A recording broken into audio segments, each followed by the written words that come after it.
must never again let this country be tortured by the rack and the lynch mob. They are the iron fist, the iron fist. So now, let me tell you about the velvet glove. The smooth, silky, red velvet glove that would give them cover. You see, conference, I don't know about you, but I do not trust the leadership of Keir Starmer to be able to stand up to the iron fist. Why? Because he is not even capable of standing up to Mark Drakeford and his plans for an independent Wales. No. 20-mile-an-hour independent Wales. Or Sadiq Khan and his taxes on the working poor. Or Angela Rayner and her trade union charter.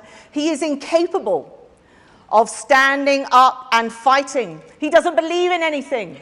He doesn't stand for anything. Who is he? A few years ago, he wanted you all to think he was Jeremy Corbyn. He sat in his shadow cabinet knowing full well what that would mean if that man ever got into Downing Street, what it would mean for our defences. He watched while colleagues of Jewish heritage were driven from his party. And at the turn of this year, he wanted you all to think he was Neil Kinnock. He used the exact language that Kinnock used in that fantastic conference speech he made when he took on the hard left of Hatton and Heffer. And at that moment, we Conservatives, we cheered. We cheered Kinnock because we recognised his courage. We recognised his motivation because it was ours too. It didn't matter that he was our opponent. He was fighting for our country. When has Sir Keir ever done that? No. Starmer has emboldened militant trade unionism and voted against protecting the public access to the services they pay for. And now, in Act 3, he wants you all to believe he's Tony Blair.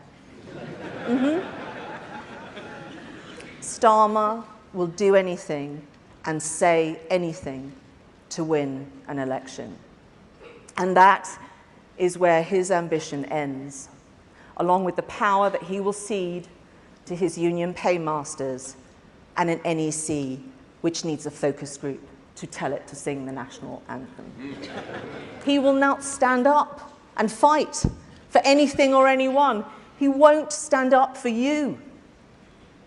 More likely, he's going to lie down. Lie down in the street with Just Stop Oil. Lie down with the Lib Dems and the SNP. Lie down with Ed Davey, the man that makes Tim Farron look like a giant. Yeah.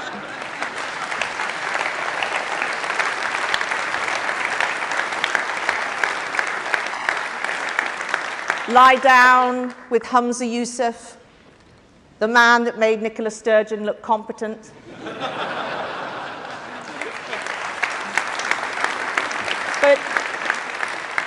But just think for a moment what that would mean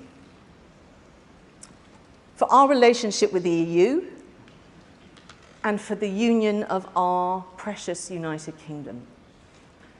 Right at the point when our brilliant nation should be focused on the new opportunities ahead, when it should be thinking about the future, taking the long-term decisions to guarantee its success. Be in no doubt what is at stake. These people will erase everything we have achieved. They will deny Britain all it can be. So if you remember nothing else from what I have said today, remember this. Stand up and fight. Stand up and fight for our families, for workers, for the protectors, for the wealth creators. Stand up for those that take responsibility. Stand up and fight for all those people that voted to leave the EU and those that voted to remain and accepted the result and wish our country well.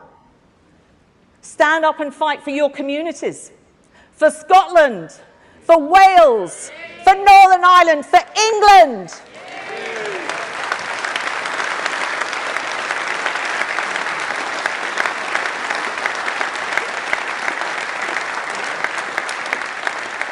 Stand up and fight for the freedoms we have won, against socialism, whether it is made of velvet or iron.